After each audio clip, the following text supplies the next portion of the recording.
3월 22일 화요일 삶의 기적을 일으키는 30분 예배를 시작하도록 하겠습니다. 하나님께서 오늘 우리에게 주신 말씀은 사도행전 19장 1절에서 10절까지 말씀입니다. 이 말씀 제가 봉독하도록 하겠습니다.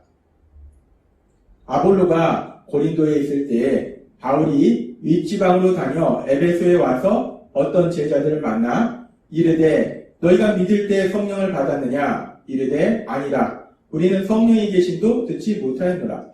바울이 이르되 그러면 너희가 무슨 침례를 받았느냐? 대답하되 요한의 침례니라. 바울이 이르되 요한이 회개의 침례를 베풀며 백성에게 말하되 내 뒤에 오시는 이를 믿으라 하였으니 이는 곧 예수라 하거늘. 그들이 듣고 주 예수의 이름으로 침례를 받으니 바울이 그들에게 안수하매 성령이 그들에게 임하심으로 방언도 하고 예언도 하니 모두 12사람쯤 되니라.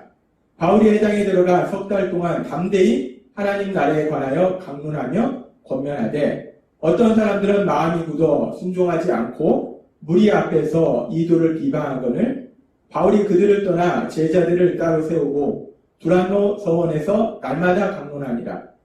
2해 동안 이같이 하니 아시아에 사는 자는 유대인이나 헬라인이나 다 주의 말씀을 듣더라. 아멘. 오늘도 이 시간 하나님께서 우리에게 주신 말씀을 듣기 전에 잠시 기도하는 시간 갖도록 하겠습니다. 하나님 아버지, 오늘도 저희들을 사랑하셔서 저희를 만나주시고 저에게 말씀하여 주시니 감사합니다. 하나님 아버지, 오늘도 주시는 말씀을 통해서 늘 저희와 함께 하신 하나님, 저희를 사랑하신 하나님을 만나게 하시고 그 하나님을 믿음으로 담대히 살아가며 하나님의 크신 영광을 나타내는 저희가 될 수 있도록 은혜 베풀어 주옵소서. 예수님의 이름으로 감사하며 기도드리옵나이다. 아멘. 우리가 사도행전 19장의 말씀에 보면은 이제 바울 사도가 3차 선교행을 하는 중에 에베소에 갑니다. 에베소에 가서 어떤 사람들을 만나는데 예수님을 믿는 사람들을 만나요. 예수님을 믿는다라고 얘기하는 사람들을 만납니다. 근데 바울 사도가 예수님을 믿는다라고 얘기하는데 그 사람들의 모습을 보니까 뭔가 이상합니다. 정말 예수님을 믿는 것인가? 그래서 바울 사도가 그들의 모습을 보면서 그들이 정말 성령님을 받았는지 물어봤을 때 그들이 성령님을 받지 않았을 뿐만 아니라 성령님이 계심도 듣지 못했다라고 그들이 얘기하는 것을 봅니다. 그러면서 우리가 이 장면 속에서 생각합니다. 어제도 하나님께서 우리에게 말씀해 주셨다시피 우리가 예수님 믿고 구원받으면 우리에게 아주 놀라운 변화가, 분명한 변화가 일어나는데 어떤 변화가 일어나는가? 눈에 보이지는 않지만 하나님이신 성령님, 그 성령님이 함께 하시게 되고 그러므로 인해서 죄인이 하나님의 사랑을 받은 아들과 딸로 변해되는 놀라운 역사가 일어난다는 겁니다. 그렇게 눈에 보이지는 않지만 성령 하나님이 분명히 구원받은 자들에게, 구원받은 사람들에게 함께 하시는데 근데 지금 이 사람들이 예수님을 믿는다고는 하는데 성령님을 받지 못한 거예요. 성령님에 대해서 들은 적도 없다는 겁니다. 도대체 어떻게 이런 일이 일어날 수 있을까? 예수님을 믿는다고 하는데 근데 왜 이들은 성령님을 받지 못한 것일까? 그래서 바울 사도가 이들에게 또 질문합니다. 사도행전 19장 3절 말씀. 바울이 이르되 그러면 너희가 무슨 침례를 받았느냐? 라고 질문합니다. 바울이 이 사람들에게 무슨 침례를 받았느냐? 라고 질문했을 때 이들이 하는 얘기가 대답하되 요한의 침례니라 라고 얘기합니다. 이 사람들이 우리가 요한 사도를 통해서 전해진 그 침례, 그 요한의 침례를 받았다라고 이 사람들이 얘기하더라는 겁니다. 그랬을 때 사도행전 19장 4절에서 계속해서 이렇게 말씀합니다. 바울이 이르되 요한이 회개의 침례를 베풀며 백성에게 말하되 내 뒤에 오시는 이를 믿으라 하였으니 이는 곧 예수라 하거늘 이라고 말씀합니다. 지금 이 사람들이 예수님을 믿는다라고 얘기하는데 가만히 보니까 성령님이 이들과 함께 하시지 않는 거예요. 근데 도대체 어떻게 해서 이런 일이 일어났는가? 바울 사도가 질문하니까 이들이 요한의 침례를 받았다라고 얘기합니다. 요한의 침례. 요한의 침례는 우리가 알다시피 구원자로 오시는 예수님, 그 예수님을 맞이하기 위해서 회개의 마음을 깨끗이 비우는 회개의 침례를 요한 사도가 선포했어요. 그리고 지금 이 사람들이 요한의 침례를 받았다라고 얘기하는 것은 요한이 나중에 얘기하고 예수님도 말씀하시듯이 이제 성령님을 통한 침례에 대해서 말씀하는데 이 성령 침례에 대해서 알지 못한다는 것은 이들이 요한을 통해서 전해진 예수님, 메시아에 대한 이야기까지만 들었다는 거예요. 즉, 이들이 요한이 살았을 때 전한 그 메시아에 대한 소식, 예수님에 대한 소식, 그 소식을 듣고 그 이야기를 듣고 예수님을 믿었다는 거예요.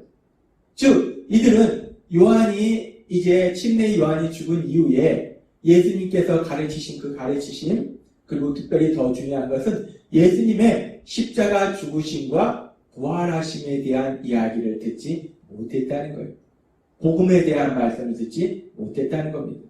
따라서 구원자로 오신 그 예수님께서 죄를 지은 우리를 대신하여 십자가에서 죽으심을 통해서 우리가 받아야 될 죄의 형벌을 대신 받으셔서 우리를 죄에서 구원하시는 구원 사역을 이루셨다는 그 복음의 말씀, 그 복음의 말씀을 듣지 못했다는 겁니다. 이들이 요한의 침례를 받았다라는 말씀을 통해서 우리가 알 수 있는 것은 이들이 요한을 통해서 전해진 메시아, 그 메시아로 오신 예수님, 그 예수님을 믿긴 믿었는데, 예수님을 메시아로 믿긴 믿었는데, 그들이 예수님을 메시아로 믿은 것이 그 당시 이스라엘 백성이 믿었던 것과 같은 그런 개념의 메시아, 즉 왕으로 오시는 메시아, 그 왕으로 오시는 메시아로서 예수님을 믿었다는 거예요. 왜 그러냐면 이들이 복음의 말씀을 듣지 못했기 때문에 예수님께서 십자가 죽으심과 부활하심을 통해서 우리를 죄에서 구원하신 구원자이시다. 예수님께서 우리를 대신하여 십자가에 돌아가신 구원자이시다라는 말씀을 듣지 못했기 때문에 이들이 구원자, 메시아로 예수님을 믿긴 믿지만 이들이 믿은 메시아, 구원자의 개념은 우리가 믿는 죄에서 우리를 구원하신 그 예수님을 믿는 것이 아니라 왕으로 오시는 예수님, 그 메시아를 믿었기 때문에 그래서 온전히 이들은 예수님을 구주와 주님으로 믿지 못했기 때문에 결국 이들이 성령님을 받지 못했다라고 우리가 생각해 볼 수 있습니다. 그렇습니다. 이 사람들이 예수님을 믿긴 믿었지만 이 사람들은 온전히 복음의 말씀을 듣지 못했다는 거예요. 예수님의 십자가 죽으심과 부활하심, 그 복음의 말씀을 듣지 못했기 때문에 온전히 예수님이 나를 대신하여 십자가에 돌아가신 나의 구원자이시다라는 사실을 알지도 못했고 믿지도 못했고 그렇기 때문에 이 사람들에게는 성령이 임하지 않으셨다는 거예요. 그래서 이 사실을 알게 된 바울 사도는 이들에게 예수님에 대해서 전합니다. 성경은 짧게 요한이 얘기한 분이 바로 예수님이다 라고 얘기하지만 바울 사도는 이 부분에서 아마 복음의 말씀을 전했을 거예요. 예수님이 요한 사도가 전한 그 메시아로 오신 그 예수님, 그 예수님께서는 십자가에서 고난을 당하시고 죽임당하시고 그 예수님은 부활하셨다. 그 예수님이 죄를 지은 우리를 대신하여 십자가에 돌아가심으로 인해서 우리가 받아야 될 죄의 형벌을 대신 받으신 것이다. 그래서 우리가 그 예수님을 믿으면 우리는 죄에서 구원받는다 라는 그 복음의 말씀을 이들에게 전했을 것입니다. 그리고 그렇게 바울 사도가 이들에게 복음의 말씀을 전했을 때 사도행전 19장 5절부터 이렇게 말씀합니다. 그들이 듣고 주 예수의 이름으로 침례를 받으니 이제 비로소 이들이 예수님을 구주와 주님으로 믿게 된 거예요. 이제 바울 사도를 통해서 전해진 복음의 말씀, 예수님의 십자가 죽으심 그리고 부활하심에 대한 말씀을 통해서 온전히 복음의 말씀을 듣고 예수님은 나를 죄에서 구원하신 구원자이시구나. 예수님은 나의 구주시오 주님이십니다. 라고 믿는 믿음의 고백이 이루어진 겁니다. 그렇게 온전히 이제 예수님을 구주와 주님으로 믿으니까 계속해서 바울이 그들에게 안수하며 성령이 그들에게 임하심으로 방언도 하고 예언도 하니 모두 12사람쯤 되니라 라고 말씀합니다. 여기서 성령님이 임하신 것은 바울이 안수함으로 인해서 성령님이 임하신 것이 아니라 바울이 그들이 예수님을 믿는 걸 보고 그들 위해서 기도할 때 성령님이 임하신 것, 안수를 통해서 성령님이 임하신 것이 아니라 하나님께서 앞에서도 말씀해 주셨다시피 우리가 예수님을 구주와 주님으로 믿을 때, 이들이 예수님을 구주와 주님으로 믿을 때 성령님이 그들에게 임하신 거예요. 그리고 그들에게 성령님이 임하시니까 성령님을 통해서 주시는 은사인 방언도 하고 예언도 하는 그런 은사가 나타나더라는 거예요. 오늘 말씀을 통해서 우리가 다시 한번 언제 성령님을 받게 되는지에 대해서 다시 한번 확인할 수 있습니다. 예수님을 믿는다 라고 하지만 그 예수님을 온전히 구주이시고 주님이심을 믿지 못하면 성령님이 임하시지 않는다는 거예요. 십자가 죽으심과 부활하심에 대한 그 복음의 말씀, 그 복음의 말씀이 결국은 사람들이 예수님을 믿도록 만들고 그리고 거듭나도록, 그래서 성령님을 받도록 만든다는 거예요. 그래서 하나님께서는 베드로 사도를 통해서 베드로전서 1장 23절부터 이렇게 말씀합니다. 너희가 거듭난 것은 썩어질 씨로 된 것이 아니요 썩지 아니할 씨로 된 것이니 살아있고 항상 있는 하나님의 말씀으로 되었느니라. 거듭난 것은, 예수님을 믿고 성령님을 받게 된 것은 하나님의 말씀으로 되었다는 거예요. 그러면서 그 하나님의 말씀은 어떤 말씀인가? 오직 주의 말씀은 세세토록 있도다 했으니 너에게 전한 복음이 곧 이 말씀이니라 라고 말씀합니다. 복음의 말씀, 예수님의 십자가 죽으심과 부활하심에 대한 그 복음의 말씀, 그 복음의 말씀을 통해서 예수님을 구주와 주님으로 믿게 되고, 그래서 성령님의 역사하심에 따라서 거듭나게 되고, 그러면서 또한 그 성령님이 예수님을 구주와 주님으로 믿는 사람들에게 임하시는 그런 놀라운 역사가 일어나더라는 겁니다. 우리는 오늘 이 사도행전 19장의 말씀을 통해서 바울 사도가 3차 선교여행 중에 이 에베소 땅에서 복음을 전할 때 에베소에 있는 사람들이, 이방인들이, 특별히 12명이나 되는 사람들이 성령님을 받게 되는 이 놀라운 역사에 대해서 보게 됩니다. 이 사도행전 19장의 이 말씀은 마치 우리가 사도행전 2장에서 오순절날 예루살렘에 예수님을 믿는 사람들에게 성령님이 임하셨던 오순절 성령 강림의 사건을 다시 한번 기억하게 합니다.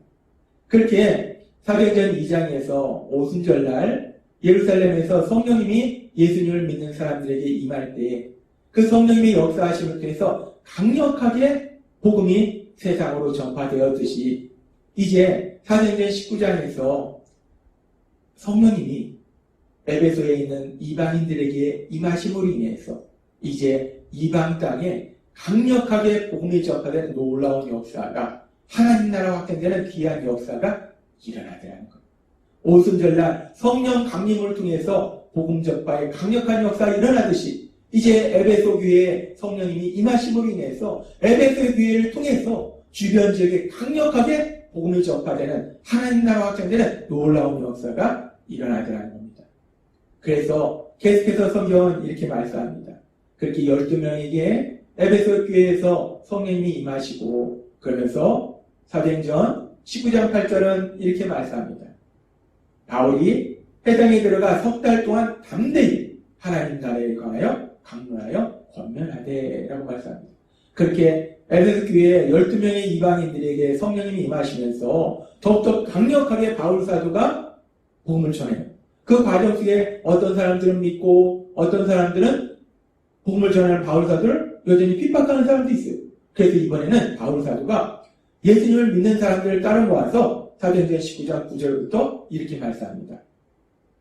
어떤 사람들은 마음이 굳어 순종하지 않고 무리 앞에서 이도를 비방하거늘 바울이 그들을 떠나 제자들을 따로 세우고 두란노 서원에서 날마다 강론하니라. 2해 동안 이같이 하니 아시아에 사는 자는 유대인이나 헬라인이나 다 주의 말씀을 듣더라 라고 말씀합니다. 에베소 교회에 12명의 이방인에게 성령님이 임하시면서 강력하게 복음 전파의 역사가 일어나면서 바울 사도가 이제 두란노 서원에서 2년 동안 하나님의 말씀을 강력하게 선포합니다. 하나님의 말씀을 전해요. 그러면서 지금 말씀해 보니까 아시아에 사는 자는 유대인이나 헬라인이나 다 주의 말씀을 듣더라. 이 에베소 지역을 중심으로 해서 그 주변 지역의 모든 사람들이 헬라인이든 유대인이든 하나님의 말씀을 듣고 구원받는 놀라운 역사가 일어나더라는 거예요. 그래서 이렇게 에베소 교회에서 2년 동안 강력하게 복음 전파의 사역을 통해서 이제 이 주변 지역에 복음이 전파되고 그래서 많은 지역에 정말 교회들이 세워지는데 우리가 요한계시록에 보면 요한계시록에 나오는 교회들이 있어요. 서머나 교회, 버가모 교회, 두아드라 교회, 사대 교회, 빌라델피아 교회, 라우디게아 교회 이런 모든 교회들이 바울 사도가 에베소에서 사역할 때 강력하게 복음이 전파되면서 탄생한 교회들이에요. 이런 교회들뿐만 아니라 주변에 또 골로새, 히아라폴리 이런 등에도 교회가 생겨졌다는 것. 기독교 공동체가 탄생하는 놀라운 역사가 일어났고 이렇게 탄생한 많은 교회들이 초창기에 초대교회에 아주 중요한 역할들을 하는 교회들로 그 역할을 감당했다는 겁니다. 우리는 오늘 사도행전 19장의 말씀을 통해서 에베소 교회에 이방인들에게 성령님이 임하시는 이 놀라운 역사로부터 바울 사도의 사역이 시작된 것을 볼 수 있습니다. 그렇게 성령님이 임하시면서 복음이 강력하게 전파된 것을 볼 수 있습니다. 그래서 우리는 이 에베소 사도행전 19장에 이 사항을 놓고 에베소의 오순절이다 라고 말하기도 합니다. 오순절날 성령님이 임하심으로 인해서 강력하게 복음이 전파되듯이 에베소 교회에 성령이 임하시면서 강력하게 복음이 전파되더라는 거예요. 예수님께서 사도행전 1장 8절에서 말씀하신 것처럼 오직 성령이 너희에게 임하시면 너희가 권능을 받고 예루살렘과 온 유대와 사마리아와 땅끝까지 이르러 내 증인이 되리라 하시니라 말씀처럼 성령님이 임하시니까 성령이 본격적으로 역사하시니까 에베소뿐만 아니라 그 주변 지역까지 강력하게 복음이 전파되는 하나님 나라 확장되는 놀라운 역사가 일어나더라는 겁니다. 그렇습니다. 바울 사도를 통해서 믿음의 사람들을 통해서 복음의 말씀이 전파되지만 결국 그 복음의 말씀을 통해서 하나님 나라 확장되도록 역사하신 분은 성령 하나님이시라는 거예요. 성령 하나님이 역사하셔야지 성령 하나님이 역사하시니까 강력히 하나님 나라 확장되는 역사가 일어나는 겁니다. 그런데 오늘 말씀을 듣는 우리들이 예수님을 믿을 때 우리에게도 그 성령 하나님이 임하셔서 우리와 함께하고 계심을 믿습니다. 따라서 우리와 함께 하시는 성령 하나님, 그 성령 하나님이 우리 삶 속에서 강력하게 역사하셔서 우리의 삶을 통해서 에베소 교회에 일어났던 이런 놀라운 영권의 역사처럼 우리의 삶을 통해서 놀라운 영권의 역사, 하나님 나라 확장되는 그 신나는 역사를 체험하시는 여러분이 되시길 주님의 이름으로 축원합니다. 기도하겠습니다. 하나님 아버지 감사합니다. 오늘도 주신 말씀처럼 에베소 교회에 성령님이 임하시면서 강력히 복음 전파의 역사가 일어났듯이 우리와 함께 하시는 성령님의 역사하심을 통해서 우리의 삶을 통해서 영권의 놀라운 역사들이 일어나게 될 걸 믿습니다. 예수님의 이름으로 감사하며 기도드리옵나이다. 아멘. 이 시간도 하나님께서 우리 주신 말씀을 묵상하면서 조용히 기도하는 시간 갖도록 하겠습니다.